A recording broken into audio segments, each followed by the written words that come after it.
Menginap di rumah selama sehari. Kamu bisa mendapatkan sebuah Lamborghini. Jika menginap di rumah 2 hari, kamu bisa masuk ke villa dengan pemandangan laut. Menginap di rumah selama 3 hari.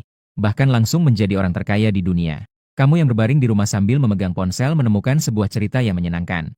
Sistem mendeteksi bahwa pengguna tidak ada kegiatan di rumah. Cukup kirim. Maka kamu bisa mengikat sistem tantangan tinggal di rumah. Kamu melirik.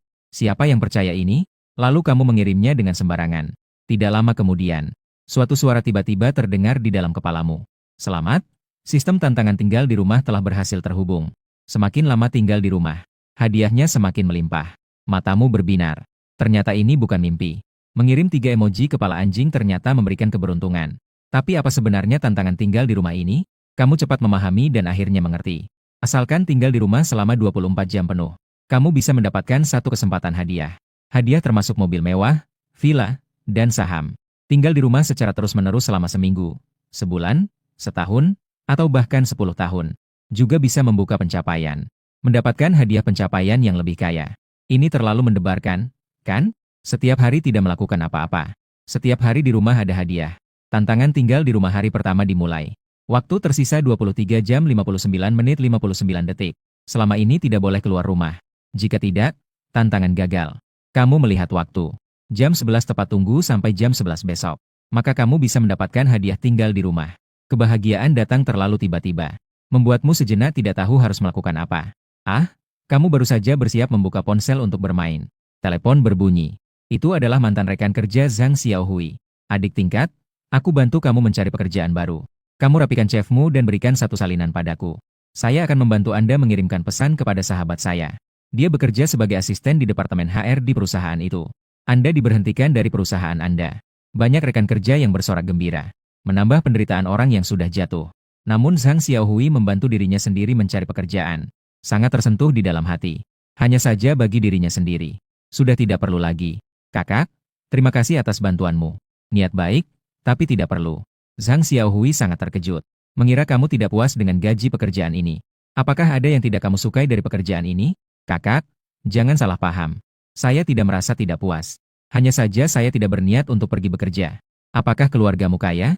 Kalau tidak bekerja, kamu makan apa? Dengan apa kamu bayar sewa? Saya ingat kamu tidak punya banyak uang, kan? Kamu tidak tahu bagaimana menjelaskan kepada Zhang Xiaohui. Tidak mungkin kamu bilang sudah mengaktifkan sistem. Harus jadi otakku di rumah, ya? Hanya bisa mengarang alasan. Aku baru saja menerima telepon dari ayahku. Dia bilang saya punya paman yang baru saja meninggal. Dia sukses dalam bisnis di tahun-tahun awal. Karena dia tidak memiliki pasangan atau anak semasa hidup. Jadi sesuai dengan hukum warisan. Saya satu-satunya yang bisa mewarisi. Ternyata begitu. Jadi pamanmu. Apakah dia juga meninggalkanmu sebuah ujian?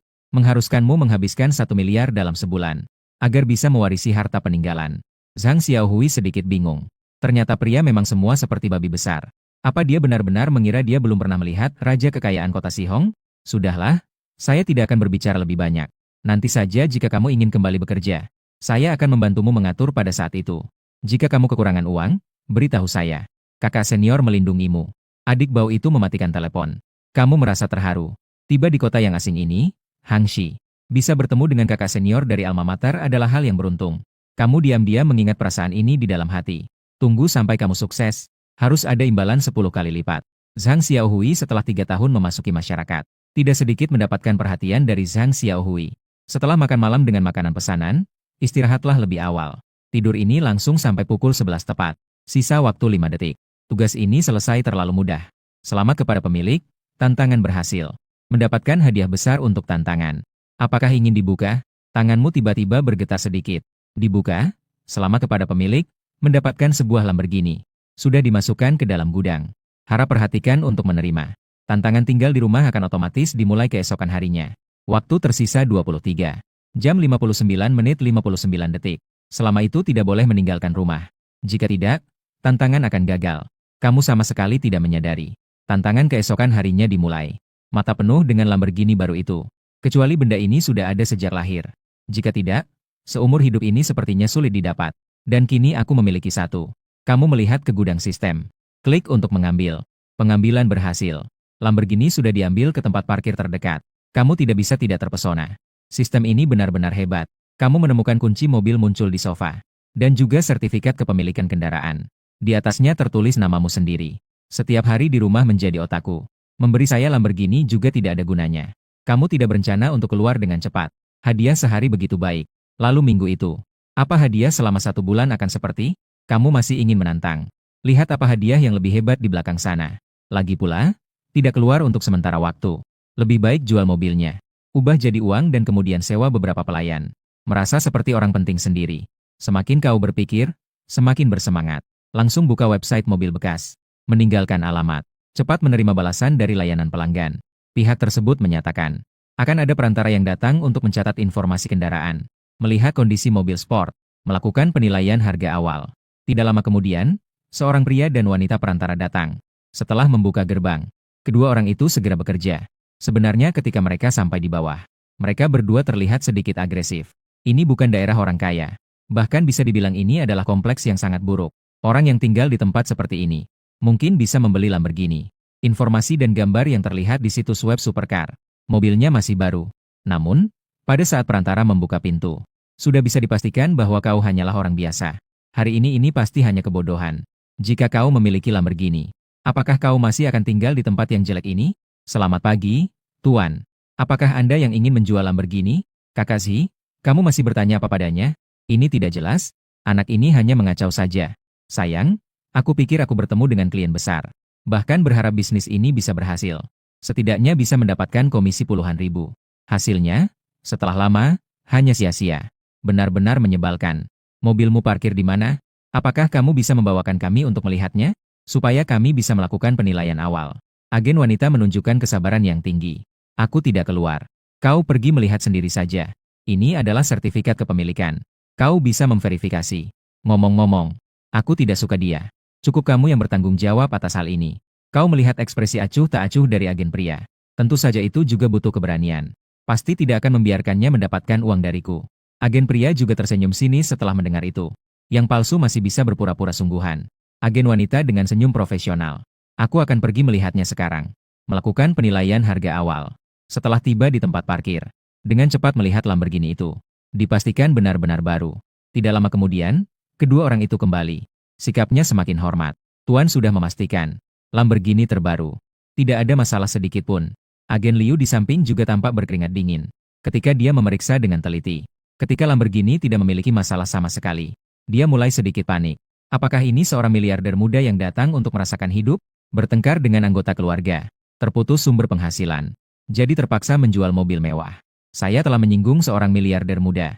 Dia hanya mengandalkan imajinasinya sendiri. Hampir saja mati ketakutan di tempat parkir. Tuan, maafkan saya. Tadi saya menilai orang dengan buruk. Tolong jangan menilai saya seperti orang ini. Tuan, saya Zheng Zi. Saya adalah kepala perusahaan ini. Saya ingin merekomendasikan 2 rencana penjualan kepada Anda. Menjual kembali melalui saluran perusahaan kami. Sekitar 3 hari bisa terjual. Selain itu, perusahaan kami akan melakukan lelang untuk Anda. Menjamin keuntungan maksimal. Kami bisa memberikan setengah uang muka terlebih dahulu. Anda tanpa ragu memilih opsi kedua. Lalu menandatangani kontrak. Ponsel juga berbunyi dengan notifikasi 5 juta telah masuk. Menurut perkiraan Zheng Zi, mobil ini setidaknya bisa terjual seharga 1. Lebih dari 10 juta harga tertinggi. Saya akan menambahkan gelembung hijau Anda. Saya akan segera memberitahu perkembangan selanjutnya. Menambahkan teman. Zheng Zi pergi dengan kunci mobil dan sertifikat kepemilikan kendaraan. Pihak agen biru hampir ketakutan. Tidak hanya tidak mendapatkan uang, tetapi juga membuat marah klien besar perusahaan. Kembali, bisa-bisa pekerjaan hilang. Setelah kedua orang pergi, Anda melihat 5 juta di kartu sangat terkejut. Akhirnya keluar dari kemiskinan. Anda dengan tegas mengambil screenshot dan mengirimkannya ke timeline. Jika sudah kaya, harus berpura-pura sedikit. Pepatah mengatakan dengan baik. Jika hidup tetapi tidak berpura-pura. Untuk apa hidup? Begitu dikirim. Timeline langsung ramai. Menerima banyak komentar. Apakah gambar ini benar atau tidak? Pasti hasil edit. Anda masih belum tahu dia tipe apa. Jangan bicara tentang 5 juta. Dia bahkan harus memikirkan untuk menghapus teman ketika mengeluarkan 500. Anak ini membuatku merasa sangat canggung. Kau tidak peduli. Biarkan mereka berpikir apa saja. Nanti aku akan memposting lebih banyak foto untuk menjatuhkan mereka. Ini adalah hal yang paling kau sukai untuk diajak berdebat. Saat ini, Zhang Xiaohui juga mengirimkan sebuah pesan. Keluargamu benar-benar punya tambang. Kemarin aku mengira kau hanya bercanda. Apakah kau benar-benar mewarisi harta dari paman kedua? Kau membalas dengan senyuman. 2 kata yang paling dibenci di dunia ini. Tebak siapa yang menelepon? Ini adalah teman baik. Sahabat dekatku, Kun Kun. Dia pernah membantu saya banyak kali. Bro, bagaimana keadaan di media sosialmu? Apa ya? Pokoknya keluargaku punya tambang. Setelah bertahun-tahun hidup, aku baru tahu keluargaku ternyata kaya. Kun, lebih baik kamu berhenti kerja dan datang ke Suzhou dan Hangzhou untuk bergabung denganku. Dulu saat sekolah, kau melindungiku. Mulai hari ini, aku yang melindungimu. Baiklah, aku sudah lama ingin berhenti. Wajahnya proporsional. Berapa kali aku harus bilang padamu? Bisakah kamu tidak memanggilku Kun lagi mulai sekarang? Nama Han Kun yang begitu maskulin dipanggil olehmu jadi sangat feminin. Tidak masalah, Kun. Baiklah, aku akan menutup telepon sekarang. Dalam 2 hari, aku akan mencarimu. Oke, Kun. Han Kun mengomel sambil menutup telepon. Kamu buka aplikasi 69 untuk mencari 5 pembantu, termasuk makan dan tempat tinggal. Gaji bulanan mulai dari 10.000. Persyaratan di bawah 23 tahun. Wajahnya simetris. Menyediakan kebutuhan hidup pribadi. Setelah diisi dengan benar, otomatis akan menentukan lokasi. Setelah dipublikasikan, kamu tidak lagi memperhatikan. Selain bermain, hanya tidur. Hidup seperti ini sangat nyaman. Ketika bangun tidur keesokan harinya, dia menemukan ratusan pesan di ponselnya. Semua adalah balasan dari iklan lowonganmu. Tidak ada yang mengirimkan lamaran. Semua hanya mencemoohmu sebagai penipu. Belum selesai membaca semua komentar, suara sistem pun berbunyi. Tantangan di rumah berhasil pada hari kedua. Mendapatkan 1 unit villa mewah dengan pemandangan laut. Sudah dimasukkan ke dalam gudang. Tantangan tinggal di rumah hari ketiga otomatis dimulai. Waktu tersisa untuk tantangan 23 jam 59 menit 59 detik. Tips hangat, tinggal di rumah selama 1 minggu dapat mengunci pencapaian. Mendapatkan hadiah pencapaian. Astaga, sebuah villa mewah dengan pemandangan laut. Kamu dengan bersemangat membuka gudang. Ternyata muncul ikon villa. Pertama, lihat lokasi villa. Ternyata itu adalah villa dengan pemandangan laut di daerah Qingteng. Kota Suzhou dan Hangzhou adalah kota pesisir. Di sebelah timur berbatasan dengan laut. Dan villa ini dibangun di tepi pantai biru laut. Membuka jendela, terlihat laut biru dan langit yang luas. Sungguh seperti surga di dunia. Karena lokasi geografisnya sangat baik. Harga rumah di sini sangat tinggi. Banyak orang berjuang seumur hidup dan masih tidak bisa membeli sebuah toilet. Dan kamu telah menjadi pemilik villa pemandangan laut nomor 1. Secara konservatif, villa ini pasti berharga setidaknya 50 juta. Namun kamu harus tetap di rumah. Dan tidak bisa keluar. Lalu, bagaimana cara tinggal di villa pemandangan laut ini? 2 hari berturut-turut. Sisa 5 hari lagi untuk 1 minggu. Aku tidak ingin menyerah. Pada saat ini, sebuah tombol di sistem menarik perhatianmu. Ganti kawasan tinggal. Kamu mengkliknya. Seketika, semuanya terlihat putih. Saat kamu membuka mata, kamu menyadari bahwa kamu sudah berada di tempat yang sangat mewah. Dalam villa besar. Di luar jendela adalah lautan yang tak terbatas. Kamu juga bisa mendengar suara ombak yang bergulung. Wow, sistem ini juga bisa teleporter. Saat itu, ponselmu berbunyi terus-menerus. Ternyata itu adalah informasi lowongan kerja dari 69 kota yang sama. Karena posisi telah berubah. Informasi lowongan kerja telah diperbarui. Alamat lokasi berubah menjadi Villa Bihai nomor 1, Distrik Qingteng. Ya ampun, ternyata tinggal di villa tepi laut Qingteng. Pasti itu gedung megah. Aku sudah bilang, memberikan gaji yang begitu tinggi. Bagaimana mungkin tinggal di kompleks yang jelek seperti itu? Sepertinya sebelumnya penentuan lokasi salah. Bos, aku sudah mengirimkan resume kepadamu. Mohon diterima. Melihat perubahan, kamu tidak terkejut. Inilah kenyataannya. Setelah melalui penyaringan, akhirnya tersisa 5 resume. Semuanya memiliki penampilan yang sangat baik. Pendidikan mereka juga cukup baik. Datang untuk wawancara kamu pada pukul 3 sore. Kemudian membuka media sosial. Dalam situasi ini, jika tidak mengupdate media sosial sedikit, rasanya sangat tidak nyaman. Baru saja membeli sebuah villa tepi laut di Suzhou dan Hangzhou. Menghadap laut biru dan langit cerah. Ayo lihat, dia sudah memperbarui media sosial lagi. Villa tepi laut ini tentu seharga miliaran. Hanya saja editannya sedikit kurang. Kamu tersenyum. Melihat komentar yang marah tak berdaya. Dalam hati juga merasa lega. Dengan villa tepi laut, kamu tentu tidak perlu lagi mengorbankan diri untuk tinggal di rumah sewa. Langsung menelepon pemilik rumah. Setelah beberapa kata, di ujung telepon mulai mengamuk. Jika tidak mampu, ia tidak perlu menyewa. Ngomong apa tentang villa tepi laut? Aku juga tahu seberapa kamu. Kamu mau sewa atau tidak? Rumah ini sudah banyak orang yang berebut untuk sewa. Pemilik rumah ini membuatmu sangat tidak senang. Biasanya dia mengolok-olok dirinya sendiri dengan berbagai cara. Menunggu uang lebih banyak. Lalu membeli semua rumah lain dengan harga tinggi, kecuali miliknya. Kemudian menyewakannya dengan harga rendah. Lihat apa yang dia lakukan. Saat kamu memikirkan semua ini, bel pintu tiba-tiba berbunyi. Ketika membuka pintu dan melihat, itu adalah Zhang Xiaohui. Dan dia membawa seorang gadis cantik. Kakak kelas, kenapa kamu datang? Kamu bertanya tanpa sadar. Saya lihat kamu mengunggah di media sosial. Kebetulan aku berada di dekat sini. Jadi aku datang untuk melihat. Tak disangka villa dengan pemandangan laut ini benar-benar. Kamu mengira kamu sedang bercanda. Dia benar-benar tidak bisa membayangkan bahwa adik kelas yang terlihat biasa itu ternyata adalah seorang miliarder. Tante Hui Hui, adik kelasmu begitu kaya. Apakah kamu masih berencana untuk memperkenalkannya agar bekerja di perusahaan kita? Jika bos kita tahu dia begitu kaya, maka dia pasti akan sujud menyambutnya. Tong tong. Aku juga sebelumnya tidak tahu adik nakal ini begitu kaya. Zhang Xiaohui berdiri dan menatapmu. Sepertinya empat. Sepertinya kamu tidak akan membutuhkan bantuanku lagi di masa depan. Saat ini, dia merasa tidak ada yang bisa dia bantu untuk dirinya sendiri. Dia merasa tidak lagi dibutuhkan di sekolah ini. Dia adalah seseorang yang bersedia membantu saat kamu kesulitan. Dia adalah orang yang tidak ingin berbagi saat kamu sukses. Berbagi kesulitan. Memiliki kebahagiaan namun enggan untuk berbagi. Yang penting adalah tahu bahwa kamu baik-baik saja. Dia benar-benar gadis yang sangat baik. Kakak senior, dulunya kamu selalu memperhatikan saya. Mulai hari ini, jika kamu mengalami kesulitan, kamu bisa datang padaku kapan saja. Ini bukan balas budi saya kepada kamu.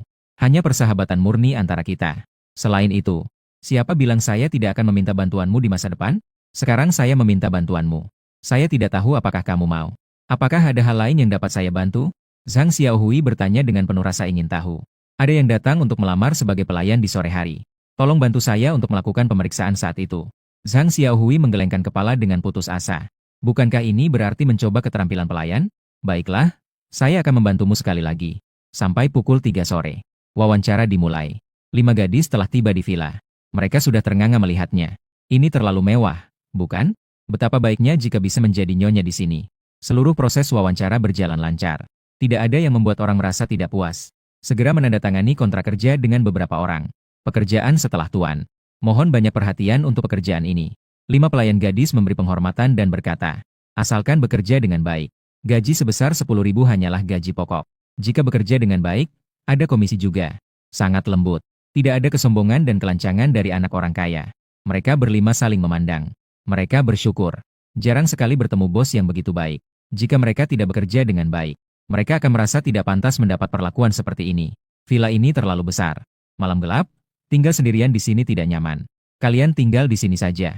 Villa ini memiliki banyak kamar. Kalian boleh memilih beberapa kamar untuk tinggal. Terima kasih, Tuan. 5 pelayan segera mengucapkan terima kasih.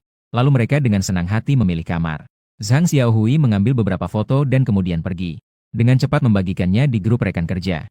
Suster Hui, ini benar-benar rumahnya. Bagaimana mungkin? Anak itu dipecat dari perusahaan. Tidak ada yang salah, itu sudah cukup baik. Bagaimana tiba-tiba ia menjadi seorang pelayan? Ini adalah pengumuman untuk merekrut pelayan. Apakah sebelumnya ia menyamar untuk menjalani kehidupan ini? Namun, kamu tidak tahu tentang semua ini. Setelah dipecat, ia langsung dikeluarkan dari grup chat. Segera, kamu menerima banyak pesan. Ada rekan kerja dan juga atasan. Bahkan bos. Saudaraku, maafkan tempat yang salah yang pernah kulakukan. Mohon pengertian Anda. Nanti, apa yang bisa kau butuhkan dari saya? Anda silakan perintahkan. Dulu saya pernah mengeksploitasi Anda. Saya akan merekam video untuk Anda. Bersembah dan meminta maaf. Sungguh realistis. Namun melihat atasan yang dulu mengeksploitasi Anda, bos bersembah dan meminta maaf kepada Anda. Tentu saja, rasanya sangat menyenangkan. Pilih kamar yang baik. Pelayan yang telah berganti pakaian juga datang pada waktu ini. Tuan, apakah ada yang bisa kami bantu sekarang? Pergi membeli beberapa bahan makanan. Juga perangkat hiburan permainan. Tinggalkan satu di rumah untuk melayani saya. Yang lainnya, segera pergi. Baik, Pak. Setelah mereka keluar, tinggalkan satu yang berlutut di sampingmu. Siap sedia kapan saja. Saya haus, cuci sedikit buah dan suapi saya. Baik, Pak. Kamu berbaring sambil bermain game. Pelayan memberi diri sendiri makan buah. Rasanya sangat enak. Tuan, saya ingin meminta Anda sesuatu. Pelayan berkata dengan suara terisak. Saya ingin mempercepat sebagian gaji. Ayah saya berutang banyak uang judi dan melarikan diri. Meninggalkan kekacauan ini untuk saya dan ibu saya. Penuh harapan untuk membayar utang. Jika tidak ada uang untuk membayar, ibu saya akan dipukuli oleh sekelompok orang itu. Aduh, saya pikir ini adalah masalah besar. Jangan menangis, bukankah ini hanya mempercepat gaji? Toh sudah tanda tangan kontrak, kamu tidak bisa lari dari itu. Saya akan memberikan kamu uang muka gaji 6 bulan terlebih dahulu. Termasuk bonus dan komisi totalnya adalah 100.000. Ambil untuk membayar utangmu. Jika tidak cukup, sebutkan angka yang kamu butuhkan. Setelah saya memberikannya, kamu bisa membayar utangmu dengan kerja. Zhao Yan sangat terharu. Tidak menyangka kamu bersedia memberikan uang muka gaji 6 bulan. Dalam hati, saya sangat berterima kasih. Terima kasih banyak. Saya sangat berterima kasih padamu. Saya pasti akan bekerja dengan baik. Tidak mengecewakan Anda. Dengan cepat, pelayan yang bertanggung jawab untuk membeli bahan makanan sudah kembali. Tuan, apa yang ingin Anda makan untuk makan malam? Makanan seperti lobster dan kepiting. Silakan kalian atur sendiri. Setelah mengatur tugas untuk para pelayan, kamu terus menikmati perhatian dari Zhao Yan. Tepat pada saat itu, seseorang yang membuatmu tidak nyaman mengirimkan pesan. Yang Jiao, mantan pacarmu baru saja diangkat menjadi atasan. Kemudian langsung memutuskan hubungan denganmu. Bahkan kamu dipecat. Semua itu karena atasan ini yang mengatur dari belakang. Semua pengalaman masa lalu teringat jelas. Kamu tidak akan pernah melupakan seumur hidupmu. Aku mendengar Zhang Xiaohui bilang kamu sudah kaya. Serius? Apakah itu benar atau tidak? Itu tidak ada hubungannya denganmu. Jangan bilang begitu. Lagi pula kita pernah pacaran. Kamu tidak berniat mengundangku ke rumahmu? Makan bersama. Kamu benar-benar gila. Bagaimana mungkin ada wanita seberani ini di dunia? Sungguh tidak tahu malu. Tapi jika dipikir-pikir, momen pamer yang langka ini akan sangat disayangkan jika terlewat. Kalau begitu, datanglah. Lokasi di WeChat Moments tersedia. Setelah kamu mengirim pesan ini, kamu melemparkan ponselmu ke samping. Malam ini dia harus mengerti bahwa putus denganku. Putus adalah keputusan terbodoh yang pernah dia buat. Sekitar pukul 8 malam. Yang Jiao tiba seperti yang dijanjikan. Dan segera meneleponmu. Saya sudah sampai di Beihai. Kamu keluar untuk menyambutku. Di bawah, dia masih terlihat sangat angkuh. Sepertinya kamu yang meminta dia datang. Maaf, saya tidak berniat demikian. Chen Hao berkata dengan datar. Tidak usah bicara tentang hal lain dulu. Hanya tantangan di rumah saja. Dia pasti tidak akan keluar. Mengenai mantan pacar yang sepele ini, itu bahkan tidak layak. Dia tidak layak. Yang Jiao tidak menyangka Chen Hao akan bersikap seperti ini. Dulu ketika dia berpacaran dengannya, dia bukan orang yang bersikap seperti ini. Dikatakan bahwa pria yang memiliki uang menjadi buruk. Ternyata itu tidak salah sama sekali. Chen Hao, setidaknya kita pernah memiliki masa yang baik. Apakah kamu akan memperlakukan mantan pacarmu seperti ini? Apa salahnya jika aku meminta kamu untuk menjemputku? Yang Jiao belum selesai berbicara. Chen Hao langsung membalas dengan sebuah kalimat. Kamu mau datang atau tidak? Jika tidak mau datang, pergi saja. Chen Hao langsung memutuskan telepon. Meninggalkan Yang Jiao sendirian di tepi pantai merasakan angin dingin. Halo. Memanggil berulang kali tetapi tidak mendapatkan respons. Pihak lawan jelas sudah memutuskan telepon. Ini membuatku sangat marah. Yang Jiao sudah sangat marah. Dalam hati berpikir punya sedikit uang. Melihat betapa hebatnya dia. Seandainya dia tidak melihat dia kaya. Aku malas mencari dia. Terutama apa? Meskipun Yang Jiao berkata apa saja, dia tetap langsung menuju ke villa Chen Hao. Meskipun dia adalah pacar dari kepala keuangan perusahaan, Kuo Fen. Mereka adalah pasangan. Tapi dia adalah seorang suami yang sudah menikah. Dikatakan bahwa dia hanyalah seorang kecil Akhirnya tidak cocok. Mendengar bahwa Chen Hao baru-baru ini menjadi kaya. Jadi dia kembali mencari Chen Hao. Harapannya bisa kembali bersama. Ketika saat itu tiba, kekayaan Chen Hao akan secara alami menjadi miliknya. Harus diakui. Seorang wanita yang tidak punya malu sampai sejauh ini. Memang tidak ada siapa-siapa lagi. Ding dong, ketika Yang Jiao datang. Setelah sampai di depan pintu villa dan menekan bel pintu, dia melihat sekeliling dengan cermat. Menemukan kondisi geografis dan kemewahan villa ini. Semua itu bukan sesuatu yang bisa ia bayangkan. Gambar adalah satu hal. Melihat kenyataan adalah hal yang berbeda. Chen Hao yang miskin dan bodoh ini benar-benar menebak keberuntungan yang sial. Ternyata mendapatkan uang mendadak sebesar ini. Bahkan bisa membeli villa seperti ini. Yang Jiao merasa sangat terkejut. Pada saat yang sama juga mengambil keputusan. Hari ini apapun yang terjadi, harus kembali bersama Chen Hao. Jika dibandingkan dengan Chen Hao yang sekarang, pacarnya sekarang, Kuo Fen, sama sekali seperti anjing. Bahkan tidak berharga.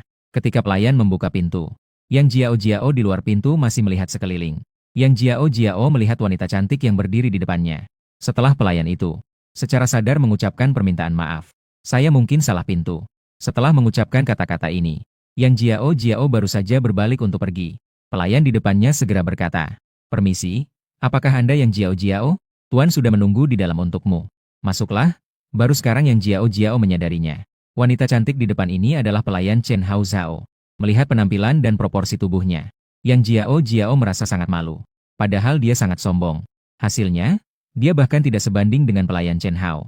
Tapi segera dia menyesuaikan sikapnya. Bawa aku bertemu dengan pelayannya. Setelah membawanya ke ruang makan mewah di villa, melihat meja makan yang panjang, Chen Hao duduk di depan kamera, mengenakan setelan Armani, dengan gaya rambut slicket back, dan masih menggigi cerutu. Di sampingnya, pelayan wanita yang mengenakan pakaian pelayan sedang melayani. Pemandangan di depan ini, dalam sekejap, membawa kejutan yang tak terduga bagi Yang Jiao. Apakah suasana ini terlalu berlebihan? Yang Jiao merasa sedikit tidak percaya diri. Silakan duduk.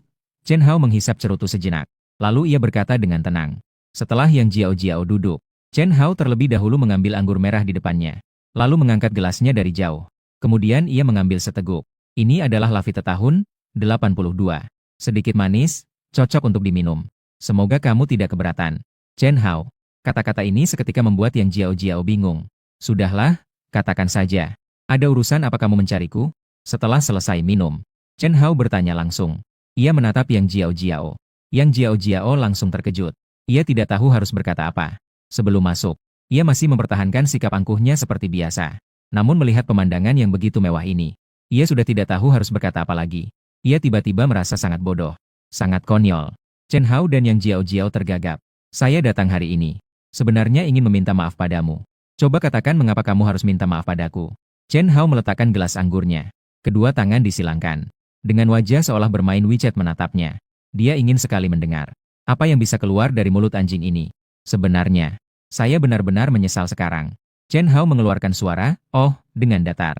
Tersenyum dengan sinis. Tapi tidak mengucapkan kata. Chen Hao, saya datang hari ini. Sebenarnya ingin mencari kembali hubungan kita. Kuo Fen adalah orang yang sudah beristri dan memiliki anak. Saya tidak tahu. Saya telah ditipu olehnya. Apakah kamu masih mencintai saya? Yang Jiao dengan tanpa rasa malu mengucapkan kata-kata ini. Chen Hao agak terkesan. Bagaimana seseorang bisa memiliki ketebalan muka seperti itu? Dia menggoyangkan anggur dalam gelasnya. Masih tidak berbicara. Hanya saja sudut bibirnya melengkung dalam senyuman yang tidak jelas. Chen Hao, apakah kamu sudah lupa? Janji kita di lapangan sekolah? Bukankah kita sudah sepakat untuk menikah setelah lulus? Saya masih ingat semua ini. Apa kamu benar-benar lupa?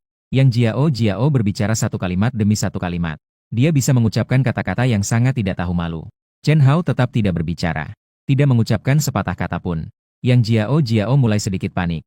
Chen Hao, kenapa kamu tidak menjawabku? Apa kamu masih khawatir tentang hubungan saya dan Kuo Fen? Tidak apa-apa. Saya tahu kamu mau kembali bersama saya. Saya akan segera memutuskan hubungan dengan Kuo Fen. Chen Hao tiba-tiba berdiri. Sambil memegang gelas itu. Anggur merah. Lalu ia berjalan selangkah demi selangkah menuju Yang Jiao. Dia bersandar di tepi meja makan. Lalu dia dengan tenang meminum segelas anggur. Tiba-tiba Chen Hao mulai berbicara. Saya ingat saat itu kamu mengatakannya kepada saya. Kamu bilang saya tidak punya uang, kekuasaan, rumah, atau mobil. Sama sekali tidak layak. Nanti kalau sudah memiliki semua itu, baru datang mencarimu. Sekarang saya sudah punya uang.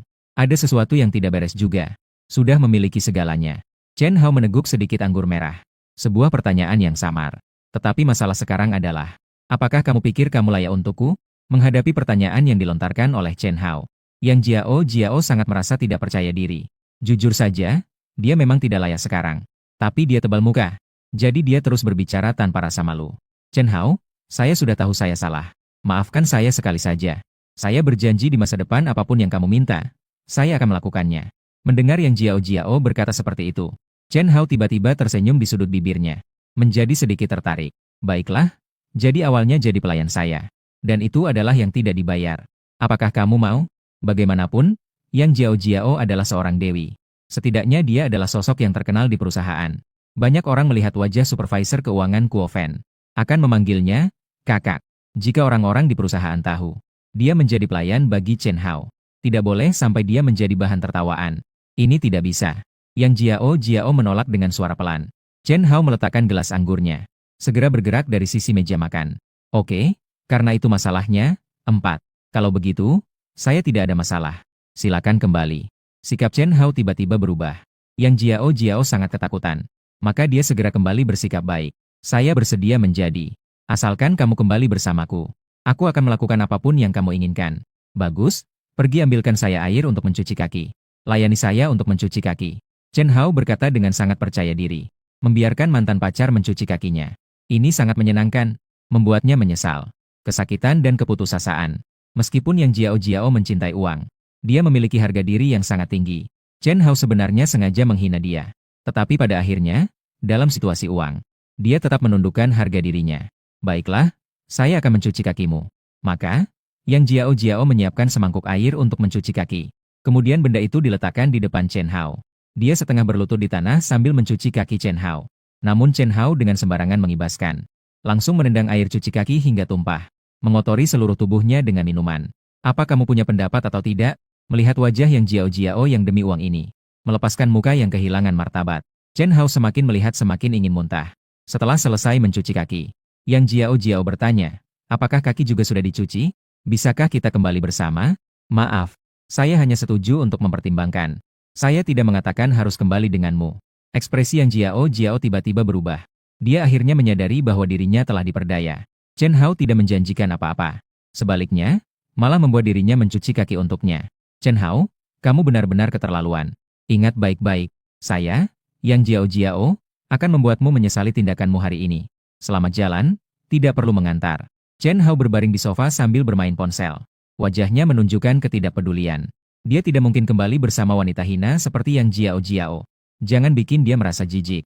Tadi hanya berpura-pura saja. Tujuannya adalah untuk mempermalukannya. Membuatnya mengerti betapa tingginya posisinya sekarang. Tuan, tadi apa mungkin Anda terlalu berlebihan? Bagaimanapun juga, dia adalah seorang gadis.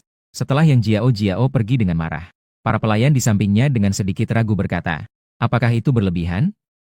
Saya tidak berpikir orang hina seperti dia layak. Dia pantas mendapatkan akhir seperti ini. Chen Hao mengangkat sudut bibirnya, tertawa dingin. Dia masih tergolong sopan. Setelah para pelayan mulai memahami situasinya, mereka pun mulai mengubah pandangan mereka. Ternyata seperti ini. Kami telah salah paham terhadap Tuan. Seperti perempuan simpanan yang bersedia disokong demi uang. Itu benar-benar sangat memalukan. Mereka bahkan masih punya muka untuk kembali dan minta bersama Tuan lagi. Tuan, Anda telah melakukan hal yang benar. Lain kali jika dia berani mencari Anda lagi, kami pasti akan membawa Anda untuk mengusirnya. Para pelayan pun menyatakan pendapat. Setelah memahami alasannya, mereka baru mengerti mengapa Chen Hao begitu mempermalukan dia. Memang itu adalah akibat dari perbuatannya sendiri. Tidak bisa disalahkan orang lain. Baiklah, waktu juga sudah tidak pagi lagi. Kalian istirahatlah lebih awal. Setelah bangkit dari sofa, Chen Hao juga berniat kembali ke kamarnya untuk beristirahat dan menantikan hadiah tinggal di rumah besok pagi. Hadiah tinggal di rumah pada hari ketiga. Dia sedikit menantikannya. Apa sebenarnya hadiahnya? Telepon Chen Hao tiba-tiba berbunyi. Dia membuka dan melihat. Ternyata itu adalah telepon dari sahabat baiknya, Han Kun. Hei, Kak Hao. Saya sudah menyelesaikan persiapan keberangkatan. Juga sudah memesan tiket pesawat ke Suzhou dan Hangzhou. Kirimkan alamatnya kepada saya. Setelah sampai, saya langsung menuju ke sana. Agar kamu tidak repot-repot menjemput saya di bandara. Setelah Han Kun selesai berbicara, Chen Hao tiba-tiba tertawa. Kun, kamu terlalu memikirkannya. Kalian berdua besok pergi ke bandara untuk menjemput temanku. Han Kun bingung. Perkataan Chen Hao membuatnya tidak tahu harus menjawab apa. Aku berkata, Saudara Hao, kamu belum bicara, Han Kun. Chen Hao kemudian berkata lagi. Namun, saya akan mengirim pelayan saya untuk menjemputmu di bandara. Kamu tinggal menunggu di depan pintu bandara. Pelayan apa? Han Kun langsung bingung setelah mendengar itu. Bagaimana dengan Kak Pao? Kamu masih bicara tentang pelayan. Baiklah, punya uang untuk memelihara pelayan. Astaga, sepertinya teman-teman itu sudah menikmati 2 hari yang nyaman. Dia berteriak, tidak benar. Kenapa kamu memanggilku Kun lagi? Bukankah aku sudah bilang? Jangan panggil saya Kun lagi. Han Kun baru saja menyadari. Chen Hao menguap. Kemudian kedua pria itu mengobrol sebentar. Setelah menutup telepon, sebelum Chen Hao naik ke atas untuk istirahat, dia memberi instruksi kepada 2 pelayan. Kalian berdua pergi ke bandara besok untuk menjemput temanku. Ini nomor teleponnya. Sudah saatnya untuk meneleponnya. Baiklah, tuanku. 2 pelayan cepat menjawab. Setelah Chen Hao naik ke lantai atas, 5 pelayan masih berada di ruang tamu di bawah. Salah satu pelayan membuka suara dan berkata, kalian tidak merasa bahwa bos kita sangat baik? Iya. Bos bahkan memberikan uang muka gaji 6 bulan untuk Zhao Yan, karena dia membutuhkannya dengan mendesak. Apa? Apa itu benar? Zhao Yan mengangguk. Ya, bosnya memang sangat baik. Jadi kita harus bekerja keras mengikuti tuan kita mulai sekarang. Kita tidak boleh mengecewakan kepercayaannya. Tentu saja. 5 pelayan perempuan mencapai kesepakatan. Kemudian mereka masing-masing kembali ke kamar. Sementara itu, Chen Hao yang tinggal di sebuah kamar besar yang mewah di lantai atas. Dia berbaring di tempat tidur setelah baru saja mandi. Perasaannya sangat nyaman. Ding dong, saat itu, pesan dari bubble hijau datang. Itu adalah pesan dari kepala agen perusahaan yang sebelumnya, yang dikirim oleh Zheng Zi. Apakah itu mengenai kesepakatan lelang? Chen Hao membuka antarmuka obrolan. Melihat pesan, Chen Hao membuka antarmuka obrolan. Melalui saluran perusahaan kami, akan diadakan lelang pada pukul 12 besok pagi. Untuk mobil Anda. Apakah Anda bisa datang sebentar? Tentu saja, Chen Hao tidak bisa. Keluar adalah hal yang tidak mungkin. Seumur hidup ini, tidak mungkin keluar. Tidak perlu. Saya percaya pada keadilan dan transparansi perusahaan Anda. Setelah lelang selesai, kirimkan saya harga penjualannya. Cukup setelah pembayaran selesai. Setelah membalas, Chen Hao melemparkan ponselnya ke samping dan bersiap untuk tidur.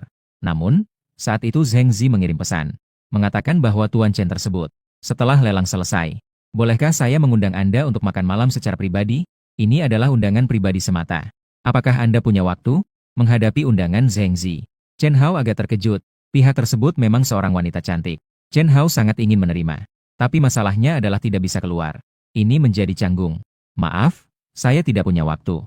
Chen Hao dengan kejam menolak. Namun, Zheng Zi tidak menyerah. Bahkan bersikeras berkata, Tuan Chen, aku tidak bermaksud apa-apa. Saya hanya ingin mengenalmu. Semoga kamu bisa memberi saya kesempatan. Sebenarnya Zheng Zi juga tidak mau mengajak seorang pria untuk bertemu secara pribadi, terutama hal-hal di luar pekerjaan. Tapi sejak keluarganya tahu, Chen Hao, bahwa dia adalah pemilik Lamborghini tahun 2003. Mereka terus-menerus mendesaknya untuk lebih mengenal Chen Hao. Mungkin orang itu adalah seorang anak kaya. Bersosialisasi tidak ada salahnya. Mungkin juga bisa memberikan keuntungan bagi bisnis keluarga. Memberikan manfaat jangka panjang. Mengenai hal ini, Zheng Zi juga merasa tertekan. Dia awalnya sedang mempersiapkan ujian pasca sarjana. Sama sekali tidak tertarik dengan urusan karir.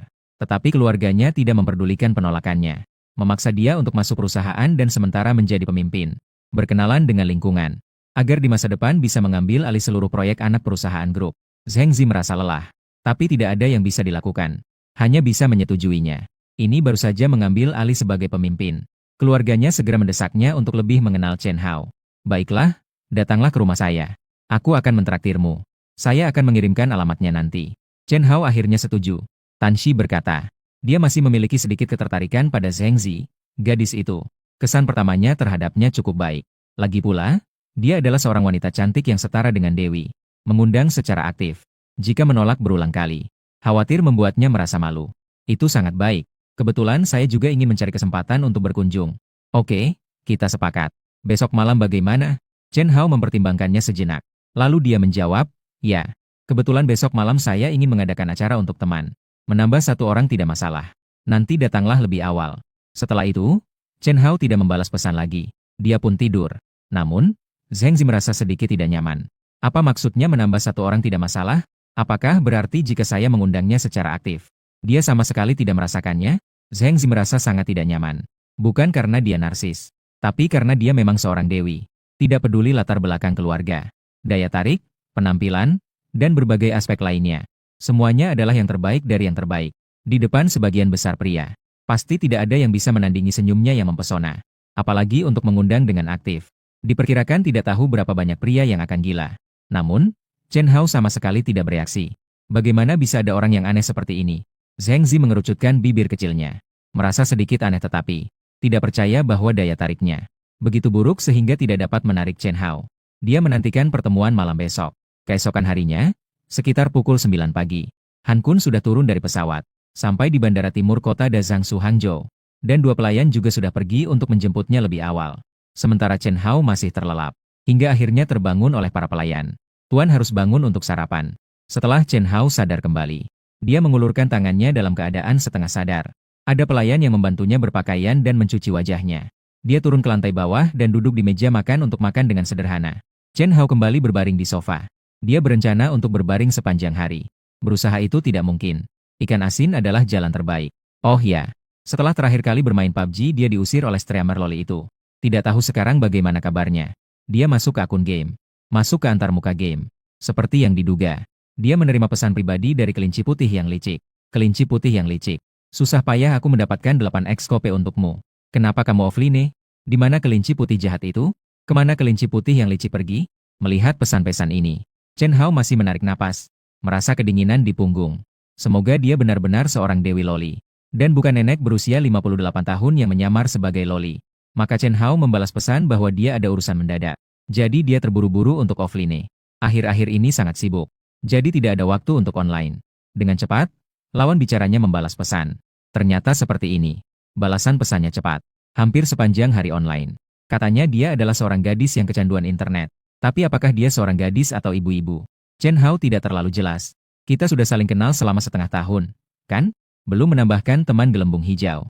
Kalau begitu, bagaimana jika menambahkan pesan dari Chen Hao? Kenapa kelinci putih yang licik ini tiba-tiba menambah orang dengan chat hijau? Tapi tidak masalah. Lain kali, kalau tidak online, Tidak perlu khawatir tidak menemukan wanita. Lalu dia mengirimkan sebuah chat hijau. Chen Hao menyalin chat hijau dengan baik. Kemudian keluar dari game PUBG. Selanjutnya, dia cepat-cepat melakukan pencarian. Dengan cepat, dia melihat sebuah avatar gadis anime. Akun chat hijau. Dia membuka dan melihat-lihat di kolom teman. Ada beberapa foto. Dari foto, terlihat dia memang seorang gadis loli, sekitar usia 19 tahun. Diperkirakan dia masih adik kelas 3 SMA. Mengikat 2 ekor kuda.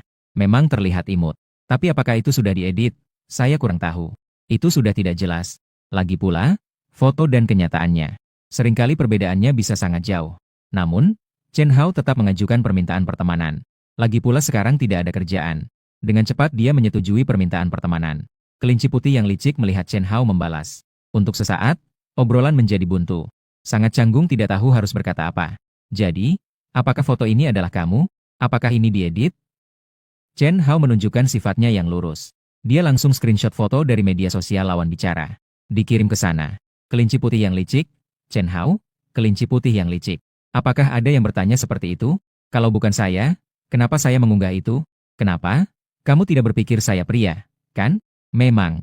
Dalam permainan, sering ada paman mesum yang menyamar jadi lolita untuk menipu. Kasus seperti ini tidak sedikit jumlahnya. Setiap tahun, tidak tahu berapa banyak pemuda naif yang ditipu. Chen Hao mengirim sebuah stiker. Pihak lain tidak membalas pesan. Chen Hao berpikir mungkin pihak itu merasa bersalah. Jadi dia menghilang. Dering. Saat itu, bel pintu villa berbunyi. Baru setelah itu, Chen Hao meletakkan ponselnya. Di luar, 2 pelayan datang bersama seorang pria berkacamata. Menuju ke depan villa. Pria berkacamata itu terlihat agak menjijikan. Dia adalah sahabat baik Chen Hao, Han Kun. Dia melihat-lihat sekeliling. Melihat villa mewah yang megah di depannya. Di dalam hati, dia sangat terkejut. Astaga, sudah setahun tidak bertemu. Kak Hao sudah menjadi hebat seperti ini. Kun Kun melihat Han Kun untuk pertama kalinya. Chen Hao memanggilnya. Han Kun ingin memberi Chen Hao pelukan. Namun, langsung membatalkan pikiran itu. Langsung memutar bola mata. Hah? Kau benar-benar melambung. Ya. Semakin tidak diizinkan, semakin kau bersemangat. Kau malah semakin semangat. Chen Hao tertawa haha. Lalu langsung memeluk leher Han Kun. Kedua sahabat itu sangat akrab. Ingat saat di universitas. Han Kun hampir seperti disponsori sendiri. Seringkali membantu, tidak usah dibicarakan. Hanya kurang berbagi celana yang sama. Persahabatan selama 4 tahun di universitas. Chen Hao tidak akan pernah melupakan seumur hidupnya. Akan selalu diingat. Itulah mengapa ia mengusulkan agar dia berhenti bekerja. Untuk bergantung padanya. Dan dengan keadaan Chen Hao saat ini, jangan bicara tentang menyponsori satu orang. Bahkan bisa mendukung seluruh keluarganya tanpa masalah. Sudahlah, jangan bercanda lagi. Ayo masuk dan lihat. Bagaimana? Lumayan, kan? Setelah Chen Hao membawa Han Kun masuk ke villa, 3 pelayan berdiri berjejer. Mereka semua membungkuk. Han Kun adalah teman Chen Hao. Tentu saja, mereka tidak berani bersikap pilih kasih. Mereka masih punya sedikit kecerdasan. Wah, kau, rumahmu ini bagus ya. Ini pasti menghabiskan banyak uang, kan? Kenapa sebelumnya aku tidak tahu kalau keluargamu sekaya ini? Han Kun benar-benar terkejut. Tidak banyak, cuma 5. Sekitar 20 juta. Wen Hao berkata dengan santai. Astaga, 10 juta itu tidak banyak. Kataku, kamu benar-benar brengsek. Jangan bicara tentang 5. Sial, aku bahkan tidak bisa mengeluarkan 50 ribu. Han Kun berkata dengan wajah putus asa. Tidak apa-apa, nanti aku akan memberikan makanan untukmu. Aku jamin kamu tidak akan kelaparan. Chen Hao menepuk bahu Han Kun dan berkata, kamu benar-benar baik. Ya, Han Kun tertawa. Tapi segera senyumannya menghilang. Tapi serius. Haozi, kali ini aku datang untuk bergantung padamu, tapi aku tidak ingin ditanggung olehmu. Carikan aku pekerjaan. Meskipun kita bersaudara. Tapi seperti kata pepatah, saudara dekat pun harus menghitung, bukan? Saya pasti tidak akan makan dan minum secara percuma. Saya bisa mengerjakan semua pekerjaan kotor dan berat. Jika kamu benar-benar ingin menanggungku. Saya malah merasa tidak nyaman di dalam hati. Han Kun bersikeras. Jadi Chen Hao tidak memaksakan diri. Jadi, dia menjawab dengan senang hati. Baiklah, lebih baik kamu jadi asisten pribadiku saja. Saya berencana untuk memulai usaha dalam waktu dekat. Tapi saya tidak bisa keluar. Kamu bantu saya urusan kecil. Saya akan membayar kamu lebih dari 50 ribu per bulan. Han Kun bahkan berpikir dia salah dengar. Jadi, dia bertanya lagi sekali. 50 ribu? Chen Hao mengulangnya. Bagaimana? Jika merasa sedikit, ya sudah 100 ribu saja. Atau kamu beri tawaran. Han Kun adalah orang yang rendah hati. Dia tahu dengan kemampuannya sendiri. Dia sama sekali tidak layak mendapatkan gaji sebesar itu. Ini murni hanya karena Chen Hao mengurusnya. Jadi dia dengan tegas berkata, Haozi, Saya jelas tahu sejauh mana kemampuan saya. Beri saya sesuai dengan tingkat gaji yang normal saja. Tidak perlu mengkhawatirkan saya secara khusus. Jika kamu benar-benar menganggap saya sebagai saudara, ikuti saja kata saya. Chen Hao tersenyum tanpa daya. Sudah 3 tahun tidak bertemu. Anak ini tidak berubah sedikit pun. Namun, itu justru karena sifat Han Kun. Jadi, dia sama sekali tidak bisa berbaur di tempat kerja. Baiklah, saya mendengarkanmu. Silakan duduk. Belum menunggu Chen Hao untuk memberi instruksi. Beberapa pelayan datang membawa satu piring buah-buahan kelas atas. Dan ada teh Longjing yang berkualitas tinggi disajikan. Pada saat yang sama, 2 pelayan juga berlutut di tanah, memijat pinggang dan kaki Han Kun. Memberinya pengalaman seperti seorang tuan. Han Kun sudah hidup lebih dari 20 tahun. Dia selalu diperintah oleh orang lain. Dia tidak pernah berpikir akan bersikap sekuat ini hari ini. Dan semua ini adalah berkat Chen Hao. Ngomong-ngomong, mengapa tikus tidak terlihat dengan Jiao Jiao? Bukankah kalian pergi ke Suzhou dan Hangzhou bersama? Dia tidak tahu tentang orang lain. Apa yang terjadi antara Chen Hao dan Yang Jiao Jiao? Dia bahkan berpikir mereka masih berpacaran. Jadi, bertanya juga berdasarkan kepedulian terhadap Chen Hao. Namun setelah penjelasan singkat dari Chen Hao, Han Kun segera memutuskan. Dia langsung merasa tidak senang. Saya pergi ke bintangnya. Dia hanya barang rongsokan apa? Seekor orang utan bau bahkan berani terhadap saudaraku. Astaga, kakek dia. Han Kun adalah orang yang mudah marah. Begitu mendengar, Yang Jiao Jiao rela meninggalkan seorang laki-laki botak berusia 40-an. Buang Chen Hao. Dia langsung marah besar. Namun, jangan terlalu bersedih. Jika dia tidak memilihmu, itu adalah kerugian dia. Lihatlah betapa baiknya kamu sekarang. Sedangkan dia masih saja menjadi selingkuhan yang tidak diperhitungkan. Aku rasa dia sudah menyesal. Lagi pula, dengan kondisi kamu sekarang, wanita seperti apa yang tidak bisa kamu dapatkan? Han Kun menepuk bahu Chen Hao untuk menghiburnya. Chen Hao tidak bisa menahan tawanya. Aku bilang, mulutmu ini. Kapan jadi selemah ini? Dari saat masuk hingga sekarang. Seberapa banyak kamu sudah berbicara? Tidak merasa lelah? Chen Hao mengeluh. Sebenarnya tidak sulit untuk dilihat. Meskipun sudah 3 tahun tidak bertemu. Tetapi perasaan tidak berubah sama sekali. Masih seperti biasa baik. Memiliki teman seperti Han Kun memang merupakan keberuntungan bagi Chen Hao. Jadi dia juga berencana untuk membantunya. Bersama yang berbakat untuk berkembang. Saat reuni teman-teman di masa depan, harus berakting dengan baik. Biar orang-orang yang merendahkan mereka berdua di masa lalu melihat dengan baik. Oh ya, kamu baru turun dari pesawat. Belum makan, kan? Makanan sudah siap. Zhao Yan, kamu bawa dia ke restoran untuk makan. Chen Hao memberi isyarat kepada Zhao Yan. Dia segera berdiri, lalu mengajak Tuan Han ke sini. Silakan, bagaimana? Ayo makan bersama. Kamu tidak lapar? Han Kun hampir terpotong. Chen Hao menggelengkan kepalanya. Langsung menolak. Aku baru saja makan. Cepatlah pergi makan. Setelah Zhao Yan membawa Han Kun ke ruang makan, Chen Hao sengaja memperhatikan waktu. Sekarang pukul 10. Masih 2 menit lagi. Baru bisa mengambil hadiah hari ketiga di rumah. Dia sangat menantikan. Apa kira-kira hadiahnya? Hitung mundur 5. Selamat kepada pemilik rumah. Tantangan hari ketiga di rumah berhasil. Mendapatkan hadiah tantangan. Apakah paket besar dibuka? Chen Hao merasakan ketegangan seluruh tubuhnya. Sangat bersemangat. Dengan tegas membukanya. Setelah dipastikan dibuka, ikon paket di antarmuka sistem telah dibuka. Din, selamat pemilik rumah telah berhasil membuka paket. Mendapatkan 65 saham dari perusahaan pakaian Beijia. Saham. Perjanjian transfer saham telah dimasukkan ke dalam gudang. Mohon diperiksa. Hari keempat pengumpulan. Tantangan di rumah secara otomatis dimulai. Waktu tersisa untuk tantangan 23 jam 59 menit 59 detik. Dilarang keluar rumah selama periode ini. Jika tidak, tantangan akan gagal. Ketika hadiah paket dimasukkan ke dalam gudang pada saat itu, Chen Hao seluruh tubuhnya tertegun. Hampir tidak bereaksi. Sangat terkejut. Chen Hao langsung tercengang. Benar, dia sebelumnya bekerja di perusahaan ini. Bekerja selama 3 tahun. Akibatnya, dia diperlakukan tidak adil oleh Kepala Bagian Keuangan, Kuo Fen, yang menyebabkan evaluasi gagal. Nama, pemecatan terakhir. Tidak disangka dalam sekejap, dia menjadi pemegang saham terbesar perusahaan ini. Dan dia menguasai 65% saham perusahaan. Saham. Wah, ini jadi menarik. Bicara tentang perusahaan pakaian Beijia. Itu bukan sekadar tempat kerja Chen Hao sebelumnya. Di wilayah Qingteng, kota Suhang. Perusahaan ini memiliki posisi yang cukup baik. Bisnisnya juga cukup menonjol. Setiap tahun dapat menghasilkan keuntungan sekitar 10 juta. Meskipun tidak termasuk dalam ratusan perusahaan teratas di kota. Tapi juga bisa dibilang berjalan baik. Lagi pula sekarang, Chen Hao menguasai 65% perusahaan ini. Saham. Itu tanpa diragukan. Dia akan menggantikan presiden perusahaan. Menjadi pemegang saham terbesar dan pengendali perusahaan. Semua orang di perusahaan itu, yang sangat mementingkan keuntungan. Jika mereka tahu, bahwa saya adalah pemegang saham terbesar perusahaan saat ini. Mereka pasti tidak tahu bagaimana cara menjilat saya. Chen Hao diam-diam mengejek dalam hatinya. Tikus, saya sudah selesai makan. Omong-omong, masakan ini benar-benar lezat. Saya sudah hidup lebih dari 20 tahun. Saya belum pernah makan masakan semenyenangkan ini. Sungguh enak. Han Kun keluar sambil memegang perutnya.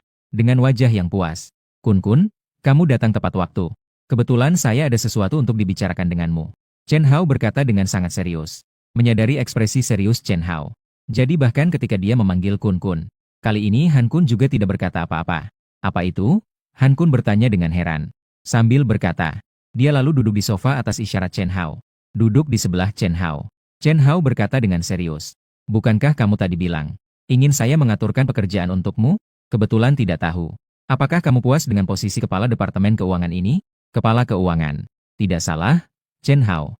Langkah pertama untuk menjadi pemegang saham terbesar di perusahaan Beijia Fashion adalah berniat untuk menghapus posisi Kuo Fan.